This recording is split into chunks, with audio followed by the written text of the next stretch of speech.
아람 왕이 이스라엘과 전쟁을 할 때였습니다. 아람 왕이 신하들과 회의를 하던 중에 말했습니다. 이곳에 진을 쳐야겠소. 엘리사가 이스라엘 왕에게 심부름하는 사람을 보내어 말했습니다. 조심하시오. 그곳으로 지나가지 마시오. 아람 사람들이 그리로 내려가고 있소. 이스라엘 왕은 엘리사가 말해준 곳에 사람들을 보냈습니다. 그리고 그곳을 특별히 잘 지키게 했습니다. 엘리사가 그렇게 알려주어 미리 방비한 것이 한두 번이 아니었습니다. 아람 왕이 그 일 때문에 화가 났습니다. 그가 신하들을 불러놓고 말했습니다. 우리 가운데서 이스라엘 왕과 내통하는 사람이 도대체 누구요? 신하들 가운데서 한 사람이 아람 왕에게 말했습니다. 내 주 왕이시여, 그렇지 않습니다. 그런 일을 하는 사람은 이스라엘의 예언자 엘리사입니다. 그는 왕이 침대에서 하는 말까지도 이스라엘 왕에게 알려주는 사람입니다. 왕이 말했습니다. 가서 그 사람이 어디에 있는지 알아보시오.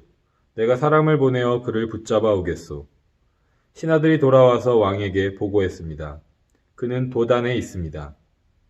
그러자 왕이 말과 전차와 큰 군대를 도단으로 보냈습니다. 그들은 밤에 그곳에 이르러 그 성을 에워쌌습니다. 엘리사의 종이 일찍 일어나 바깥으로 나가보니 큰 군대가 말과 전차를 이끌고 성을 에워싸고 있었습니다. 종이 엘리사에게 말했습니다. 주인님, 어떻게 하면 좋겠습니까? 엘리사가 말했습니다. 두려워하지 마라. 우리를 위해 싸우는 군대는 저 군대보다 더 강하다. 그리고 나서 엘리사가 기도드렸습니다. 여호와여, 내 종의 눈을 열어주셔서 볼 수 있게 해주십시오. 여호와께서 종의 눈을 열어주시니 온 산에 불말과 불전차가 가득하여 엘리사를 에워싸고 있는 모습이 보였습니다. 적군이 엘리사에게 다가오자 엘리사가 여호와께 기도드렸습니다. 저 사람들의 눈이 멀게 해주십시오. 그러자 엘리사의 기도대로 여호와께서 아람 군대의 눈을 멀게 하셨습니다. 엘리사가 그들에게 말했습니다. 이 길은 다른 길이요. 이 성도 다른 성이니 나를 따라오시오. 당신들이 찾고 있는 사람에게 데려다 주겠소. 그리하여 엘리사는 그들을 사마리아로 데려갔습니다. 그들이 사마리아에 들어서자 엘리사가 말했습니다. 여호와여, 이 사람들의 눈을 열어주셔서 볼 수 있게 해주십시오. 여호와께서 그들의 눈을 열어주셨습니다. 아람 군대는 자기들이 사마리아 성에 와 있는 것을 알게 되었습니다. 이스라엘 왕이 아람 군대를 보고 엘리사에게 물었습니다. 내가 저들을 죽여도 되겠습니까? 엘리사가 대답했습니다. 죽이지 마십시오. 저 사람들은 왕의 칼과 활로 사로잡은 것이 아니지 않습니까? 그들에게 먹을 것과 물을 주어서 먹고 마시게 한 다음 그들의 주인에게 돌려보내십시오.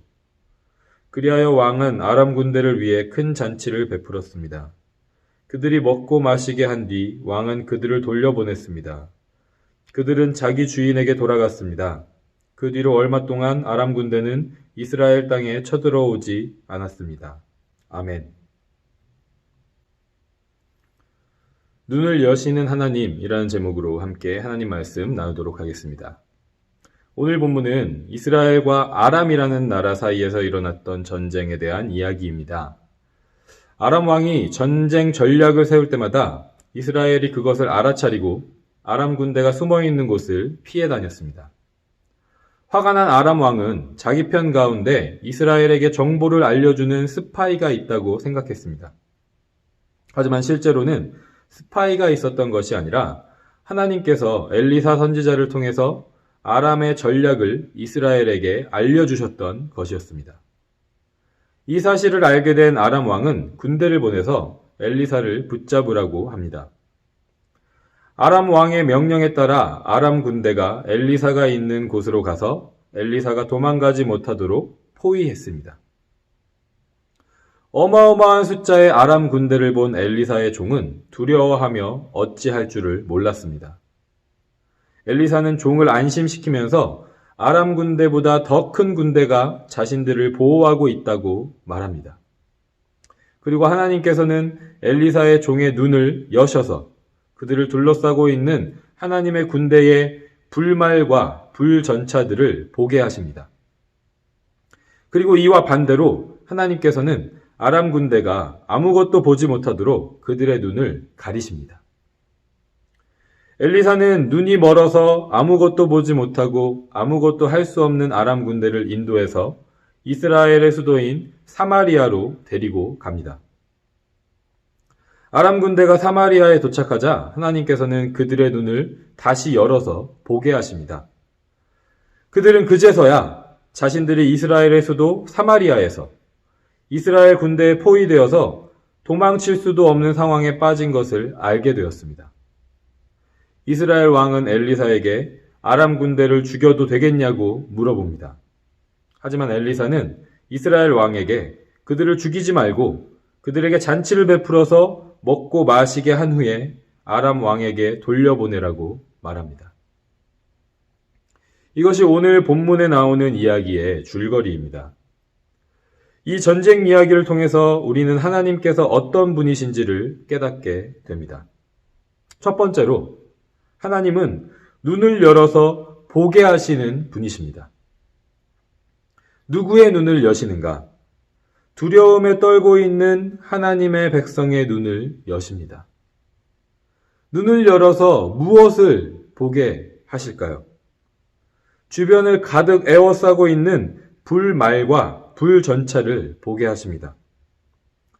하나님은 우리가 하나님의 백성임에도 불구하고 이 세상에 어떤 강한 힘을 두려워하고 있을 때 그 힘보다 훨씬 더 강한 하나님의 능력을 우리와 함께하고 계시는 하나님을 보게 하시는 것입니다. 열다라는 뜻을 가진 히브리어 파카흐라는 단어는 말 그대로 눈을 열다, 보게 한다 라는 뜻을 가지고 있습니다. 그런데 이 말은 우리가 요즘 묵상하고 있는 열왕기하 4장에서 죽은 수넴 여인의 아들을 살렸던 것처럼 죽었다가 다시 살아났다는 의미로 쓰이기도 합니다. 이처럼 하나님께서는 하나님의 백성의 눈을 여십니다. 무서운 적군의 강한 힘 앞에서 죽음의 위협을 느끼며 두려움에 떨고 있는 하나님의 백성의 눈을 여시는 것이죠. 그리고 더 강한 하나님의 군대를 보게 하십니다. 그 앞에서 적군의 힘은 아무것도 아님을 깨닫게 하시는 거예요. 죽었다고 생각하고 있을 때 살아날 소망이 있음을 알게 하십니다. 죽을 것 같은 두려움이 여러분 앞에 있나요? 특별히 갈수록 더 길어지고 미래를 예측할 수 없는 코로나 팬데믹 상황 속에서 두려워하고 있습니까? 무엇을 해야 할지, 어떻게 준비해야 할지 혼란스러워서 어찌할 바를 모르고 있지는 않습니까? 혹시 이런 상황 가운데 있다면 하나님께서 지금 우리의 눈을 열어주시길 소망합니다. 하나님의 백성이라고 고백하지만 연약함으로 인해서 두려워하고 있는 우리들에게 하나님의 힘과 도우심이 여전히 우리 가운데 있음을 보게 하시기를 소망합니다. 하나님은 우리의 눈을 여시는 분임을 깨닫고 믿음으로 고백할 때 그 고백대로 우리에게 역사하시는 하나님이신 줄 믿습니다. 두 번째로 하나님은 눈을 멀게 하시는 분이십니다. 누구의 눈을 멀게 하실까요? 적군의 눈을 멀게 하고 계시죠. 눈을 멀게 하시는 이유도 간단합니다. 그들을 아무 힘도 쓰지 못하고 아무 데도 가지 못하고 아무것도 하지 못하게 하는 것이 눈을 멀게 하시는 이유예요. 그들을 파워레스하고 유슬레스하게 만드시는 것입니다. 하나님과 하나님의 백성을 대적하는 자들의 눈을 멀게 하신 사건이 창세기 19장에도 나옵니다. 소돔 땅에 살고 있던 아브라함의 조카 롯에게 소돔이 곧 멸망할 거라는 소식을 전하러 온 하나님의 천사들이 있었습니다. 그런데 그들을 해치려고 소돔 사람들의 무리가 롯의 집 앞에서 행패를 부렸어요. 롯이 그들의 행동을 막으려고 하자 그들은 롯에게도 행패를 부리기 시작합니다. 그때 하나님의 천사들이 그들의 눈을 어둡게 해서 아무것도 할 수 없게 만들어버립니다. 이처럼 하나님께서는 하나님을 대적하고 하나님의 백성을 해하려고 하는 자들의 눈을 멀게 하셔서 그들의 악한 행동을 막으시는 분이십니다. 그들 스스로가 하나님의 능력 앞에서 아무것도 할 수 없는 무기력한 존재임을 깨닫게 하시는 것이죠. 그렇다면 하나님은 왜 하나님을 대적하는 자들을 바로 심판하시지 않으실까요? 불말과 불전차로 다 쓸어버릴 수 있는 능력이 있으신 하나님이신데도 왜 그냥 눈만 멀게 하셔서 그들이 스스로가 무력한 존재임을 깨닫게 하시는 것일까요? 오늘 말씀에서 그 답을 찾는다면 그것은 다시 그들의 눈을 열어서 볼 수 있게 하시기 위함이라는 것을 알 수가 있습니다. 그들이 다시 볼 수 있게 되었을 때 그들이 본 것은 적의 수도 중심부에서 자신들을 포위하고 공격할 준비를 하고 있는 이스라엘 군대였습니다. 이제 우리는 다 죽었구나 라고 생각하고 있었을 것입니다. 그런데 상황은 예상치 못한 방향으로 흘러갑니다. 죽이기는커녕 아무도 그들을 공격하지 않았어요. 오히려 그들을 위해서 풍성한 먹을 것과 마실 것으로 가득한 잔치가 벌어졌습니다. 먹고 마시면서 아무것도 보이지 않는 상태에서 오랜 시간 먼 거리를 이동하느라 지칠 대로 지친 몸을 회복했습니다. 절망의 순간 적이라고 생각했던 그들을 죽여도 전혀 이상하지 않은 사람들이 절대 예상할 수 없었던 친절과 은혜를 베푼 거예요. 그들은 이스라엘 땅에서 하나님을 보게 된 것입니다. 하나님은 그들의 눈을 여셔서 하나님께서 사랑과 자비와 정의로 다스리시는 하나님의 나라가 어떤 모습인지를 보게 하신 것입니다. 이와 비슷한 장면을 우리는 신약 성경에서도 발견할 수 있습니다. 사도 바울이 아직 예수 그리스도를 만나기 전에 그는 철저한 유대인이자 율법주의자로서 예수님의 제자들과 크리스천들을 잡아서 때리고 죽이는 일에 열심을 품은 사람이었습니다. 그 열심으로 예수님을 따르는 자들을 잡으러 다마스커스라는 도시로 가는 길에 예수님의 음성을 듣게 됩니다. 사울아, 사울아, 네가 왜 나를 박해하느냐? 사울이 대답합니다. 주님은 누구십니까? 예수님께서 다시 대답하십니다. 나는 네가 박해하는 예수다. 일어나 성으로 들어가라. 내가 해야 할 일을 일러줄 사람이 있을 것이다. 그 후에 사울은 3일 동안 눈이 멀어서 아무것도 볼 수가 없었고 아무것도 먹지도 마시지도 않았습니다. 이전에 열심으로 유대교를 믿고 따르며 예수님의 제자들을 잡아서 죽이는 일에 앞장섰던 사람이 아무것도 할 수 없는 무기력한 존재임을 깨닫게 된 것이죠. 그러한 그에게 하나님께서는 아나니아라는 제자를 보내십니다. 사도행전 9장 17절부터 19절은 이렇게 기록하고 있습니다. 아나니아는 그곳을 떠나 사울이 있는 집으로 가서 사울에게 손을 얹고 말했습니다. 사울 형제여, 그대가 이리로 오는 길에 나타나셨던 주 예수님께서 나를 보내셨습니다. 예수님께서 나를 보내신 것은 그대의 시력을 다시 회복하고 성령으로 충만하게 하려는 것입니다. 그러자고 사울의 눈에서 비늘 같은 것이 떨어져 나가고 사울은 다시 보게 되었습니다. 사울은 일어나 침례를 받았습니다. 그는 음식을 먹고 기운을 되찾았습니다. 예수님께서 보내신 아나니아를 통해서 사울은 다시 보게 되었습니다. 그리고 이전에 예수님과 예수님을 따르는 자들을 대적하는 삶에서 돌이켜서 예수 그리스도를 주로 고백하는 세례를 받았습니다. 음식을 먹고 다시 힘을 되찾은 후에 사울은 크리스천들을 잡을 계획으로 길을 향했던 다마스커스에서 놀랍게도 예수님은 하나님의 아들이시다 라고 복음을 전하기 시작합니다. 그리고 그 이후로도 계속해서 우리가 잘 알고 있는 것처럼 바울은 삶을 마치기까지 평생 예수 그리스도의 복음과 하나님의 나라를 전했습니다. 바울과 마찬가지로 우리 중에 그 누구도 하나님을 대적하지 않았던 사람은 없습니다. 이 세상에 단 한 사람도 없다는 거예요.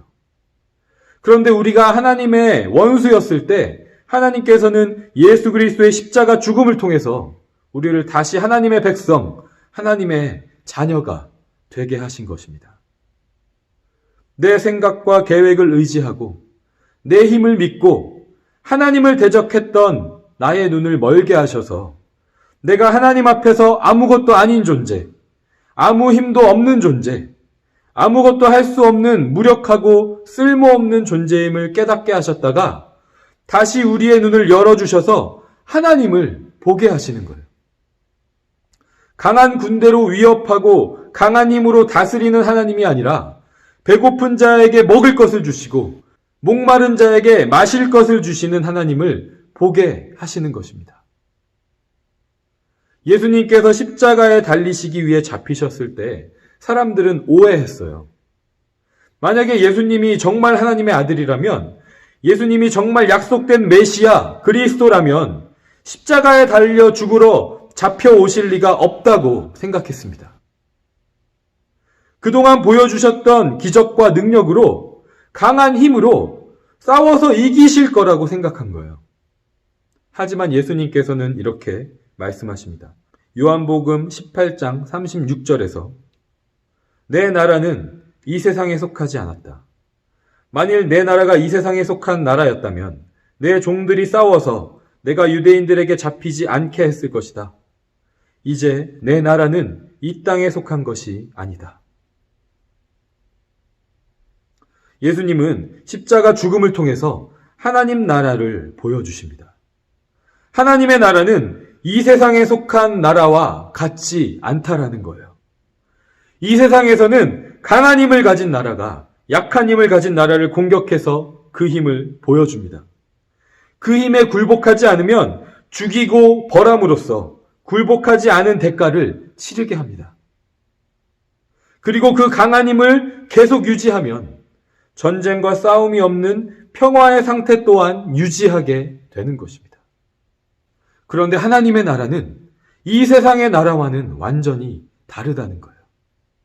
하나님의 나라는 강한 힘으로 다스리거나 평화를 유지하지 않습니다. 사랑함으로, 섬김으로, 희생함으로, 자기를 낮춤으로, 친절과 자비를 베풀므로 다스립니다. 예수 그리스도의 십자가 죽으심이 이 하나님 나라의 통치 방법을 완전하게 나타내고 있는 것입니다. 그리고 아람 군대가 다시 보게 된 후에 잔치에서 먹고 마심으로 이스라엘의 하나님과 그 통치하심을 본 것처럼 우리는 예수 그리스도의 십자가를 묵상할 때, 말씀이신 예수 그리스도의 몸과 피를 먹고 마실 때 우리 안에 있는 하나님의 나라와 하나님의 다스리심을 보게 되는 것입니다. 혹시 우리에게 하나님을 대적하는 모습이 있나요? 하나님의 말씀을 떠나서 내 생각과 계획을 따르고 내 힘을 의지하고 있는 모습이 있지는 않습니까? 그렇다면 하나님께서 우리의 눈을 멀게 하시는 은혜가 있기를 소망합니다. 그래서 내가 하나님 앞에서 아무것도 아니구나, 하나님 없이는 아무것도 할 수 없는 존재구나, 진실되게 고백할 수 있는 은혜가 있기를 간절히 소망합니다. 그리고 더 나아가서 하나님께서 우리의 눈을 다시 보게 하시는 축복이 있기를 소망합니다. 그래서 미움과 교만과 이기심과 욕심이 가득한 이 세상에 속한 나라가 아니라 예수 그리스도의 사랑과 자비와 겸손과 배려와 친절함이 충만한 하나님의 나라를 보며 살아가는 우리들이 되기를 간절히 소망합니다. 이 세상에 속한 나라에 대해서는 죽고 하나님의 나라에 대해서는 살아있는 인생을 살기를 소망합니다.